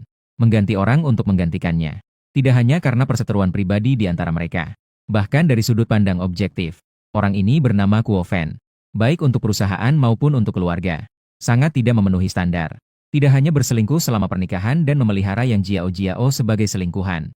Tapi juga berkali-kali melakukan penipuan dalam laporan keuangan perusahaan. Setiap kali, ia akan menghabiskan sejumlah dana perusahaan yang tidak sedikit. Ada sisi gelap di tempat kerja. Semua saling menjaga satu sama lain. Kepentingan bersama. Ini juga adalah hal yang sudah jelas diketahui. Dan karyawan biasa untuk menjaga pekerjaan mereka. Bahkan jika mereka tahu, mereka tidak berani mengungkapkannya. Jika tidak, orang-orang bisa saja menghabisi kamu kapan saja. Sekarang berbeda. Chen Hao adalah pemegang saham terbesar perusahaan. Apakah perlu takut? Tidak perlu apa-apa. Begitu cepat diatur. Han Kun terlihat sangat terkejut. Dalam hati berpikir, Hao Zi benar-benar hebat. Dua orang besar mengatakan, jika diatur, maka diatur. Omong-omong, Hao Zi adalah kepala keuangan perusahaan mana? Meskipun kita dari jurusan keuangan. Tapi kamu tahu nilai saya ini. Saya khawatir mereka tidak akan merekrut saya. Han Kun berkata dengan kurang percaya diri. Chen Hao hanya tersenyum tipis. Lalu dia menyebutkan perusahaan Beijia Fashion. Apa? Setelah mendengar nama perusahaan ini. Reaksi pertama Han Kun adalah terkejut. Kejutan yang sangat besar. Astaga, tikus. Apa yang sedang terjadi? Bukankah perusahaan ini adalah mantan perusahaanmu? Apa? Apakah kamu mengakuisisi perusahaan ini? Han Kun langsung bereaksi. Dengan kekayaan Chen Hao sekarang. Mengakuisisi Beijia Fashion masih sangat mungkin. Jadi dia pasti merasa terkejut. Namun, karena ini wajar. Jadi tidak terlalu mengejutkan. Benar, 65% saham perusahaan ini. Sudah saya ambil dengan lancar. Saya berencana untuk bertemu dengan para pemimpin perusahaan sore ini. Untuk membahas perkembangan dan rencana perusahaan. Serta pengaturan posisi di dalam perusahaan. Dan keputusan pertama saya adalah posisi Gediao Boven. Posisi kepala keuangan dia akan kamu ganti. Kerjakan dengan baik. Jika kamu melakukannya dengan baik, posisi manajer umum adalah milikmu. Chen Hao menepuk bahu Han Kun. Waduh, Han Kun terkejut. Manajer umum? Ya. Serius? Dia hampir tidak bisa mempercayainya. Dengan otak seperti itu, dia bisa jadi manajer umum? Siapa bilang aku tidak akan sukses di masa depan? Aku bisa punya teman seperti kamu. Aku, Han Kun, pasti akan sukses besar. Han Kun pun tertawa terbahak-bahak. Sulit untuk menahan kegembiraan di dalam hati. Chen Hao hanya bisa tersenyum pasrah. Lihatlah seberapa sukses dia. Hanya sebuah perusahaan kecil. Manajer umum itu tidak ada artinya. Siapapun yang benar-benar memperlakukan Chen Hao dengan baik, mereka pasti akan makmur di masa depan. Dan Han Kun, yang merupakan teman dekat Chen Hao, tidak terkecuali. Tentu saja, untuk senior Zhang Xiaohui yang telah memperhatikannya selama 3 tahun, juga tidak terkecuali. Posisi apa yang bisa diberikan kepada senior? Baiklah, Chen Hao berbaring di sofa dan mulai mempertimbangkan. Dengan bakat dan kemampuan Zhang Xiaohui, setiap posisi di seluruh perusahaan, dia memiliki kemampuan untuk mengemban. Saat ini di perusahaan Beijia Fashion, karena perubahan kepemilikan saham, terjadi guncangan yang mengguncang. Pimpinan tingkat atas baru saja selesai makan siang, lalu segera mengadakan rapat darurat. Tidak mengetahui apa yang terjadi. 3 perusahaan modal yang menguasai saham perusahaan, tiba-tiba dalam sekejap, melakukan transfer dan penjualan saham. Seolah-olah sudah disepakati, hanya 10 menit yang lalu.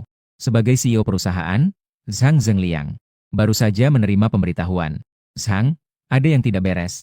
3 pemegang saham seperti menghilang dari permukaan bumi. Tidak bisa dihubungi sama sekali. Telepon juga tidak bisa tersambung. Zhang Zhengliang dengan wajah yang muram. Marah sampai mengumpat dengan kasar. Ketiga orang ini sebenarnya bagaimana bisa terjadi? Transfer saham bahkan melewati prosedur. Dewan direksi tidak mendapatkan informasi sama sekali. Total menjual 65% saham perusahaan yang besar. Bahkan tidak memberi salam sama sekali. Ini adalah lawan yang sangat berat bagi perusahaan Beijia Fashion. Ini benar-benar merupakan pukulan yang menghancurkan. Segera periksa untuk saya. Saya ingin tahu dalam waktu 1 jam. Kemana 65% saham perusahaan itu mengalir. Pihak manajemen panik dan kebingungan. Masing-masing menjadi bingung. Total saham ini mencapai 65%. Sudah menguasai sebagian besar saham perusahaan.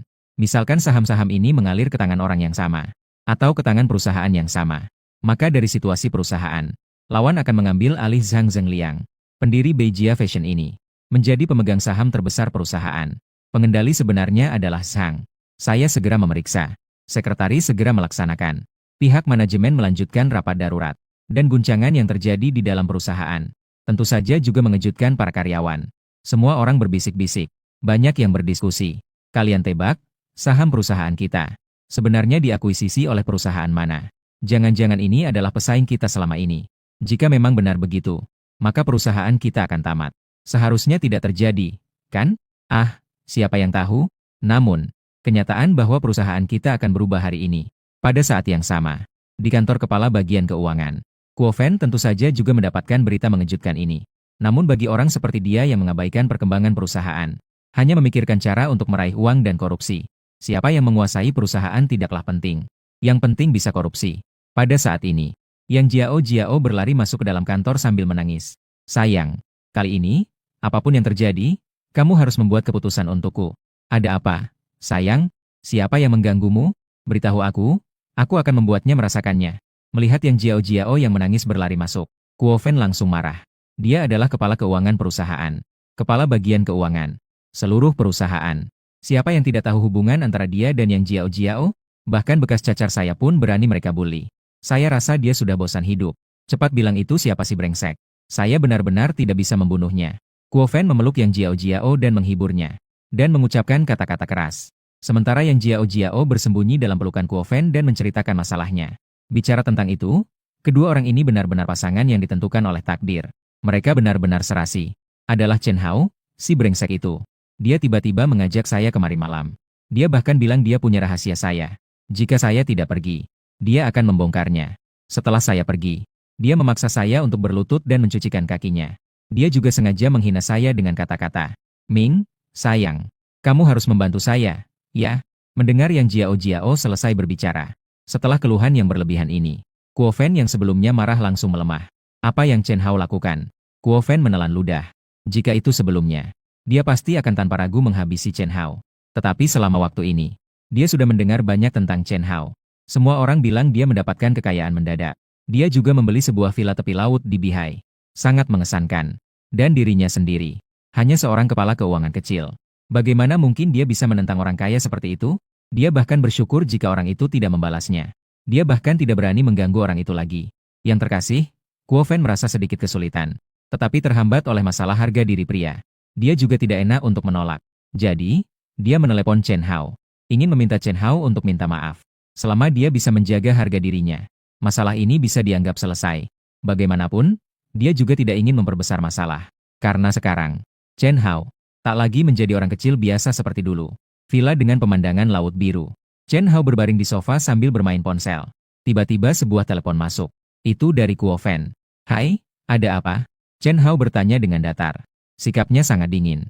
"Chen Hao, saya mendengar bahwa kamu sedang melakukan dengan baik akhir-akhir ini. Namun, bagaimanapun juga, Jiao adalah mantan pacarmu. Kalian juga bisa dibilang pernah berpacaran dengan baik. Mengapa begitu kecil hati? Mengenai kejadian tadi malam, apakah kamu tidak merasa itu terlalu berlebihan?" Kuo Fen menjaga jarak. Dia tidak berani benar-benar bertengkar dengan Chen Hao. Lagi pula, itu sama sekali tidak ada manfaat baginya. Kamu bilang, mengenai kejadian tadi malam, kalau kamu tidak menyebutnya, aku juga sudah lupa. Tolong sampaikan terima kasih untuk pacarmu. Terima kasih karena telah membantuku mencuci kaki. Sejak aku besar, belum ada yang membantuku mencuci kaki. Kuo Fen menahan kemarahannya. Lalu dia berkata, "Baiklah, kita tidak perlu membicarakan ini untuk sementara waktu. Bagaimanapun juga, kamu adalah seorang pria. Bukankah sebaiknya kamu minta maaf kepada Jiao? Kenapa saya harus minta maaf padanya? Itu adalah kehendak dia sendiri. Lagi pula, aku bukan memaksanya. Kenapa aku harus minta maaf? Tapi kebetulan kamu menelepon. Aku akan memberitahumu lebih awal. Mulai hari ini, kamu tidak perlu lagi menjabat." Sebagai kepala Departemen Keuangan perusahaan, kamu bisa turun dari posisi ini. Aku akan menugaskanmu untuk mengurus kebersihan toilet perusahaan. Pekerja kebersihan, kamu pergi dan kerjakan itu dengan baik. Ekspresi Kuo Fen berubah. Hampir saja tidak bereaksi terhadap apa yang kamu katakan. Chen Hao, kamu kira kamu siapa?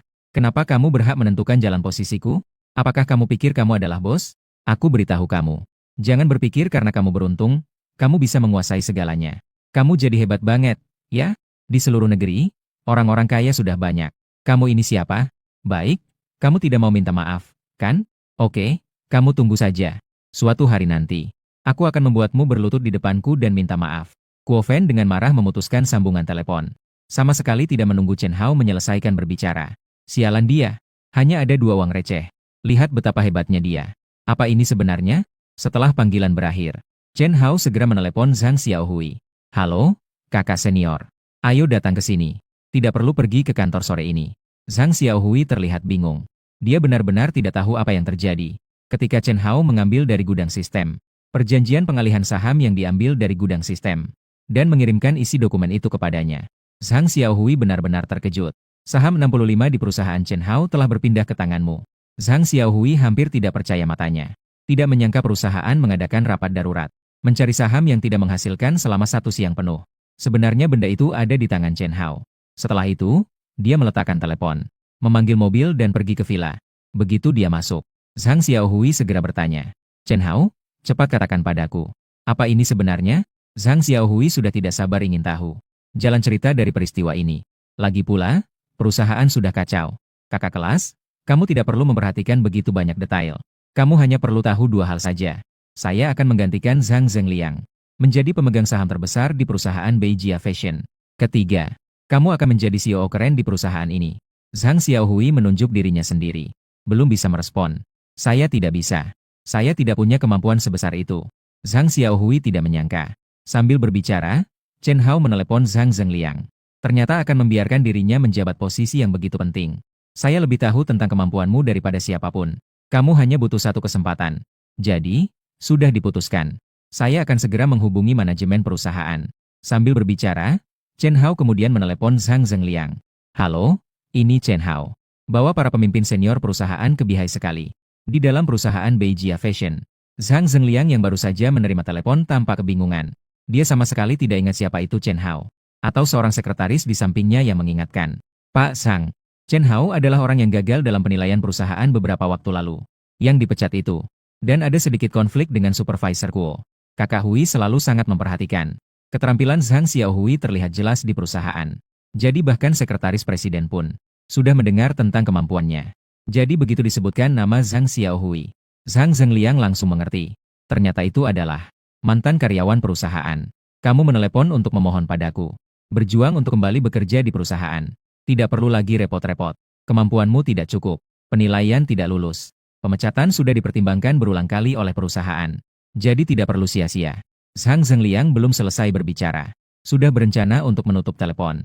Namun pada saat itu, suara lembut terdengar dari telepon. 65% saham perusahaan ada di tangan saya. Setelah Chen Hao mengatakan ini, ekspresi Zhang Zhengliang langsung membeku. Kemudian tiba-tiba berubah. Apa yang tadi kamu katakan? Zhang Zhengliang masih mengira Chen Hao sedang bercanda. Dalam hati berpikir, bagaimana mungkin ini? Mantan karyawan yang baru saja dipecat perusahaan. Dia seberapa berat? Sebagai mantan majikannya, Beijia Fashion yang paling tahu. Bagaimana mungkin? Zhang Zhengliang merasa sangat lucu. Baru saja berniat untuk mengejek Chen Hao sedikit. Hasilnya, dalam sekejap, dia tiba-tiba teringat tentang periode ini. Masalah yang ramai dibicarakan di perusahaan. Rekan-rekan kerja yang berbicara tentang Chen Hao.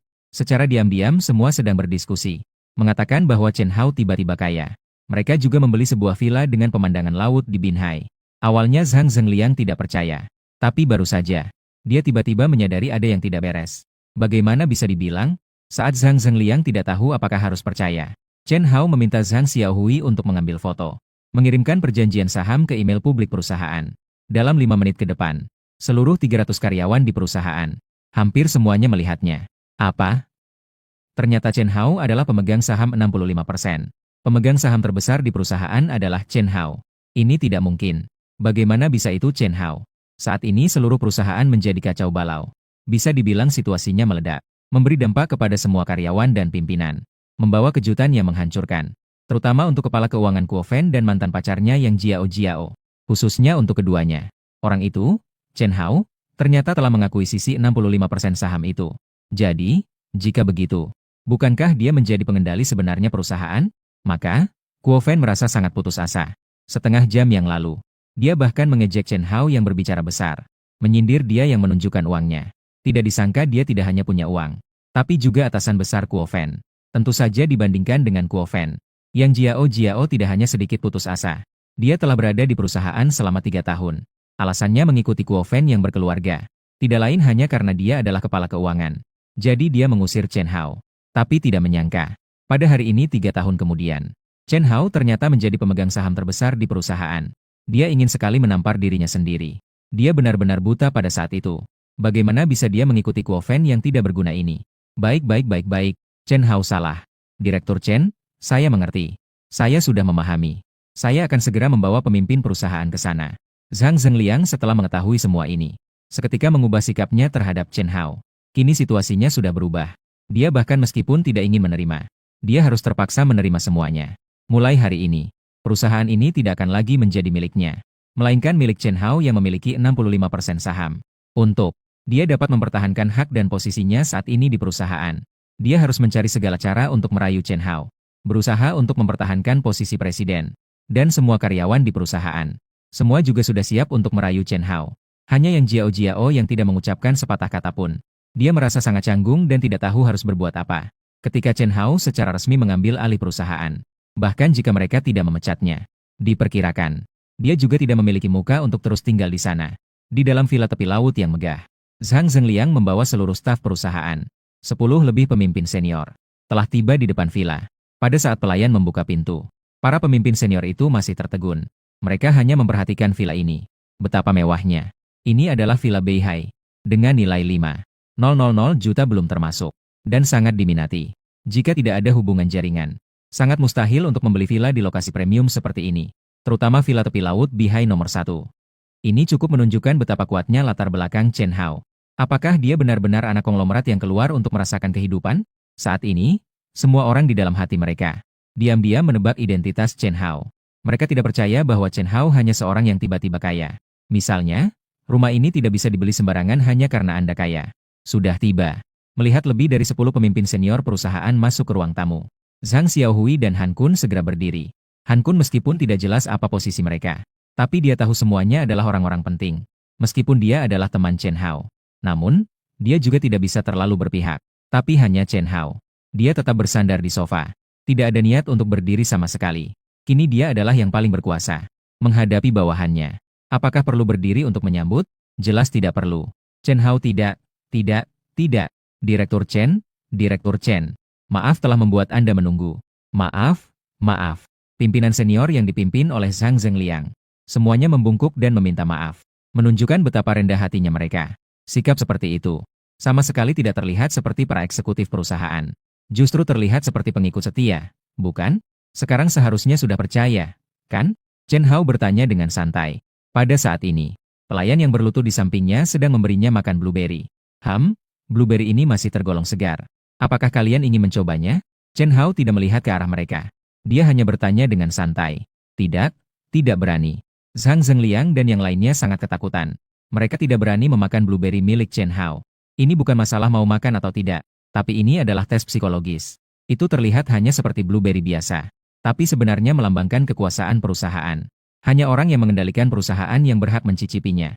Mengenai orang lain, selama kamu berani memakannya, itu berarti kamu memiliki niat untuk merebut kekuasaan. Jadi, ketika Chen Hao mengambil alih perusahaan, setelah resmi berkuasa, orang pertama yang akan dia matikan adalah kamu. Menghilangkan setiap ancaman potensial terhadap dirinya. Ini adalah strategi paralisus mereka yang sudah berpengalaman. Selama puluhan tahun bekerja di pabrik ini. Pelajaran yang didapat. Baiklah, jika kalian tidak mau makan. Jadi, saya akan langsung ke intinya.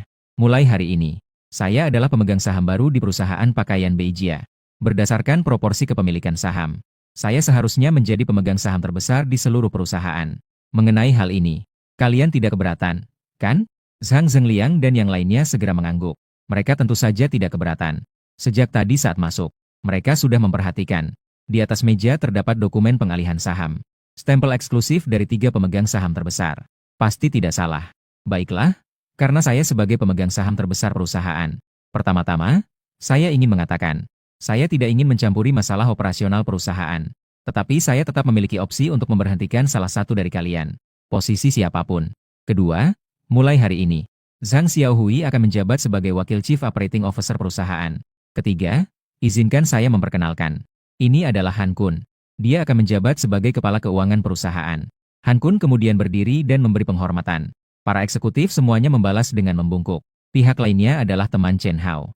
Itu juga bisa dianggap sebagai mereka memiliki atasan. Siapa berani mengabaikannya? Mengenai mantan Kepala Keuangan, Kuo Fen. Dia akan bertanggung jawab untuk membersihkan toilet perusahaan. Apakah ada pendapat berbeda? Para eksekutif cepat-cepat mengangguk. Mereka berani berkomentar sedikit pun. Saham perusahaan dimiliki secara terpisah. Bahkan pendirinya, Zhang Zhengliang, hanya menguasai 4 saham 3. Tetapi Chen Hao menguasai 65% saham seorang diri. Kekuasaan bukanlah hal sepele. Mereka sama sekali tidak memiliki ruang untuk membantah. Namun, kembali ke pembicaraan. Meminta Kuo Fen untuk membersihkan toilet. Wah, sekarang keadaan benar-benar menyedihkan. Sepertinya Kuo Fen akan menghadapi masalah besar. Sementara itu, Zhang Zhengliang merasa sangat beruntung saat itu dia sedang ditelepon. Untung dia tidak mengejek Chen Hao. Kalau tidak, sekarang sudah pasti tamat. Kepada para pemimpin tingkat tinggi lainnya, mereka semua mulai memuji Chen Hao. Tidak lagi mengikuti Zhang Zhengliang sebagai pemimpin. Ngomong-ngomong tentang Chen Zong, nanti mohon bimbingannya ya. Dengan Anda secara resmi mengambil alih Dewan Direksi perusahaan kami. Posisi CEO untuk perkembangan perusahaan kami di masa depan. Pasti bisa mencapai tingkat yang lebih tinggi. Tidak salah. Menghadapi tindakan para pemimpin tinggi yang pelin-pelan, Zhang Zhengliang memaksakan senyum. Meskipun di dalam hati ada sejuta ketidakpuasan, tapi tidak berani menunjukkan. Chen Zong, bagaimana kalau kita pergi ke perusahaan sekarang? Mengenai perencanaan dan perkembangan perusahaan, kami masih berharap bimbingan Anda. Zhang Zhengliang berkata dengan senyum yang mengelus. Tidak perlu, saya sudah bilang tadi. Mengenai masalah pengelolaan perusahaan, saya tidak ingin terlalu campur tangan. Lebih baik kalian mengelolanya sendiri. Namun, masalah korupsi internal harus diberikan perbaikan besar dalam 1 minggu. Saya maksimal memberi kalian waktu 1 minggu untuk masalah ini. Selesaikan semua perkara ini dengan baik.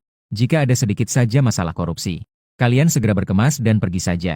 Chen Hao berkata dengan sangat berwibawa. Begitu dia mengucapkan kata-kata ini, Zhang Zhengliang dan yang lainnya sangat terkejut. Sungguh pengecut. Iya, semua orang segera mengangguk. Mereka semua bergetar tanpa henti. Saat ini di perusahaan pakaian Beijia, telah terjadi kegemparan besar sekali lagi. Hei, apakah kalian sudah mendengar? Pemegang saham besar baru kita ini, Chen Hao baru saja menjabat. Sudah berencana untuk memecat Kuo Fen. Dan dia juga harus disuruh membersihkan toilet. Serius? Apa ini benar? Tapi itu juga baik. Aku sudah tidak suka pada anak sialan Kuo Fen sejak lama. Mengandalkan jabatan sebagai kepala departemen keuangan. Diam-diam melakukan hal-hal korup.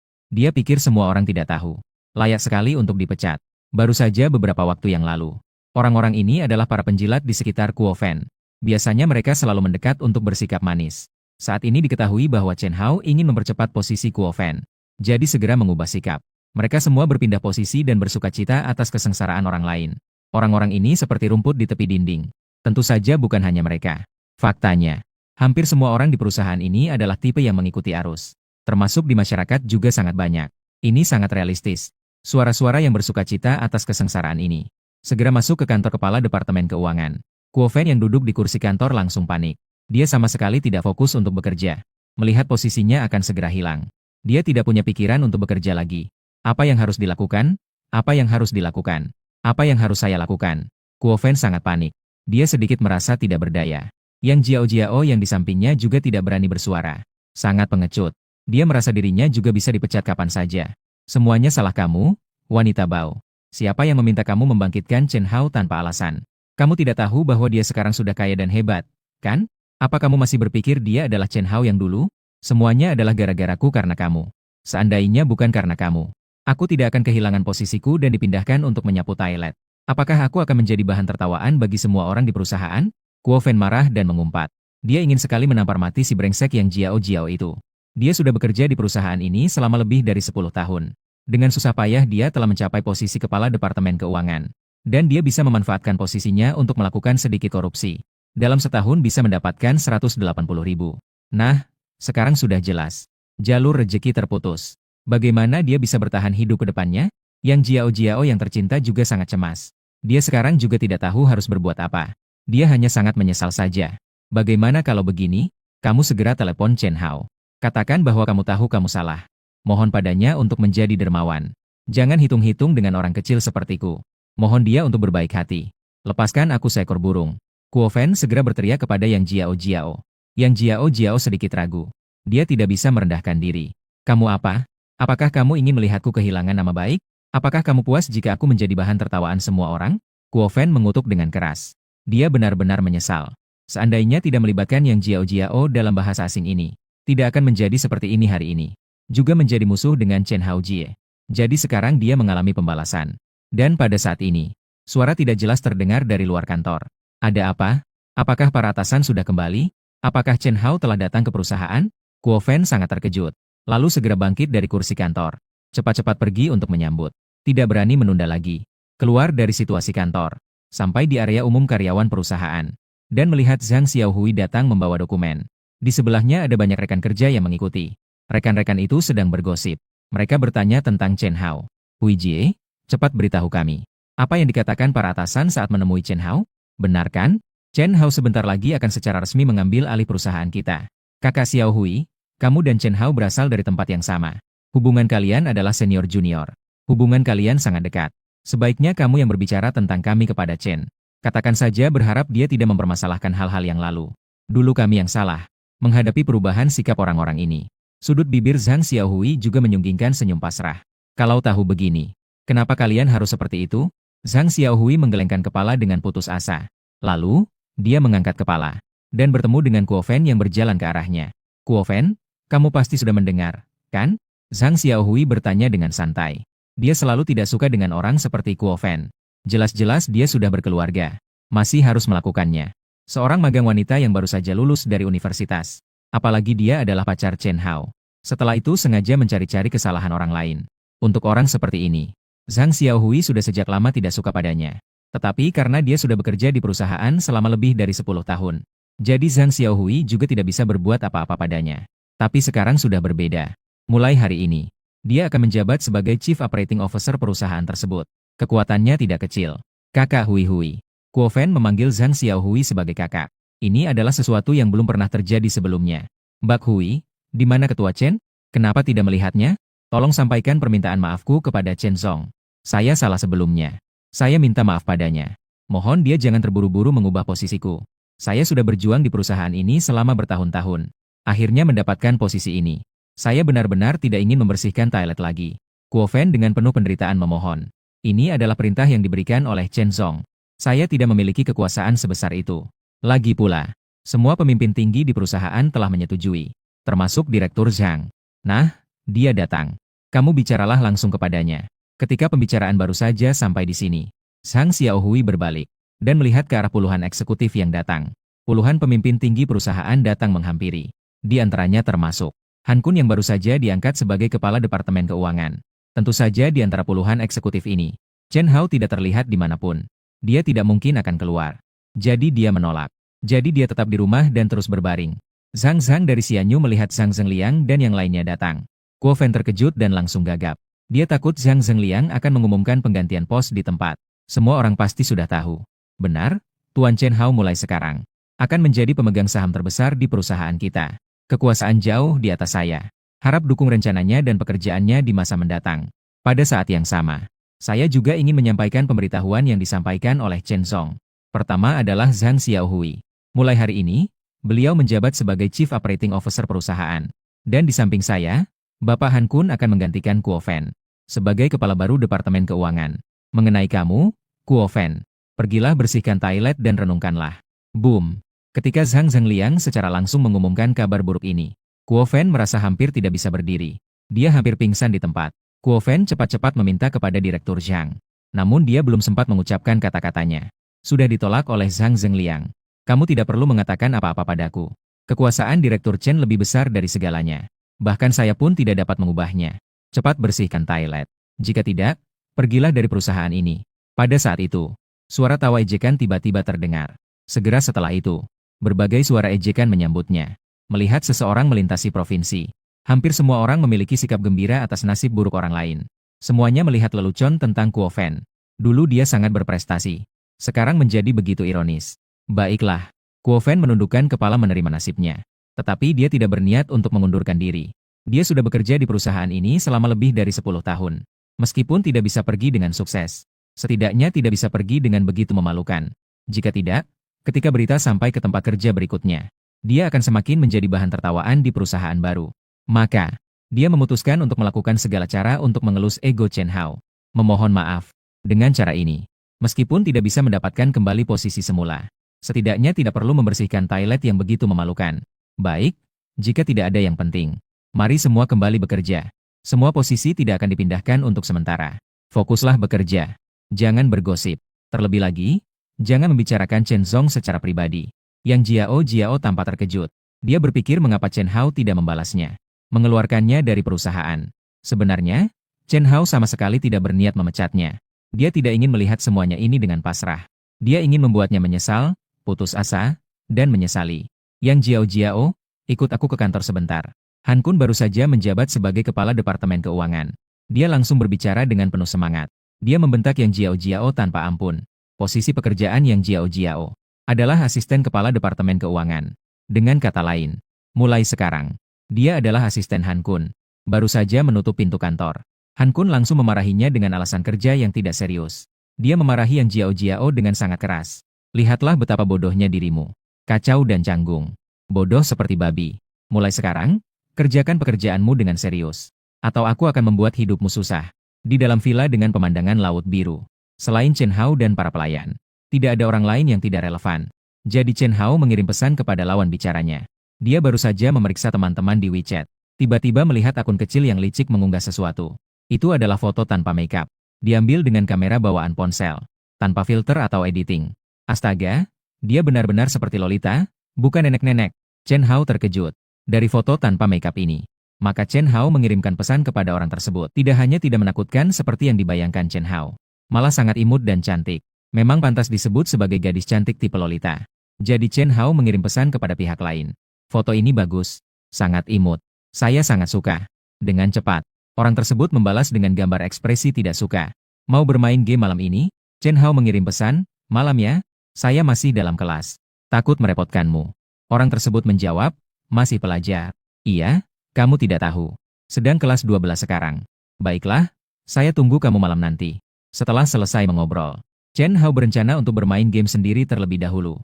Baru saja memulai. Terdengar suara bel pintu dari luar. Pelayan membuka pintu. Lalu melihat Bo Fen berdiri di luar pintu. Dengan sikap yang sedikit canggung. Enggan dan ragu-ragu. Sangat pengecut. Masuklah. Chen Hao tidak mengangkat kepala. Tapi tidak perlu menebak. Orang yang datang adalah Bo Fen. Semuanya sudah dalam perkiraan Chen Hao. Dia sudah memperkirakan bahwa Kuo Fen akan datang untuk meminta maaf secara langsung. Memohon ampun. Toh Chen Hao telah berjuang di dunia kerja selama 3 tahun.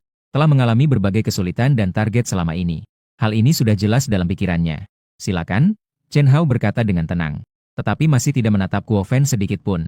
Dia terbaring di sofa sambil terus bermain game. Sama sekali tidak menganggapnya ada. Sama sekali tidak ada niat untuk menghormatinya. Tuan Chen, datang untuk meminta maaf kepadamu. Pagi tadi saya terlalu berlebihan dalam pembicaraan di telepon. Jadi, saya ingin mengucapkan permintaan maaf secara langsung kepada Anda. Mohon Anda memaafkan. Kata-kata Kuo Fen memang sangat menyenangkan. Namun kenyataannya tidak seperti itu. Jika bukan karena Chen Hao menjadi terburu-buru, mungkin dia tidak akan datang meminta maaf karena posisinya. Ya, minta maaf saja. Chen Hao berkata dengan tenang. Dengan ekspresi seperti tidak peduli. Iya, maaf. Kuo Fen memberi hormat 180 derajat. Tuan Chen, saya memang salah sebelumnya. Saya mohon, janganlah Anda mempermasalahkan hal kecil. Jangan ulang lagi hal sepele dengan orang sepertiku. Saya tidak meminta Anda mengembalikan posisi saya. Saya hanya berharap Anda bisa berbelas kasihan. Mohon berikan saya jalan untuk hidup. Bagaimanapun, saya sebelumnya juga kepala Departemen Keuangan. Jika memang harus membersihkan toilet, saya khawatir tidak bisa mengangkat kepala di perusahaan lagi. Saya mohon berikan saya satu kesempatan. Saya sudah memohon. Kuo Fen dulunya sangat angkuh. Selalu tidak ada yang memperhatikan. Terutama dalam mengintimidasi Chen Hao di mana-mana. Mencari-cari alasan dan menyerang. Namun sekarang, dia kini terlihat penakut seperti anjing. Memohon pengampunan. Bicara tentang itu, sungguh sulit memprediksi kehidupan. Jadi, kau ingin aku memaafkanmu, kan? Baiklah, pertama lututlah di depan saya dan sembah 2 kali. Jika tidak, Kita tidak bisa membicarakan apa-apa. Chen Hao meletakkan ponselnya.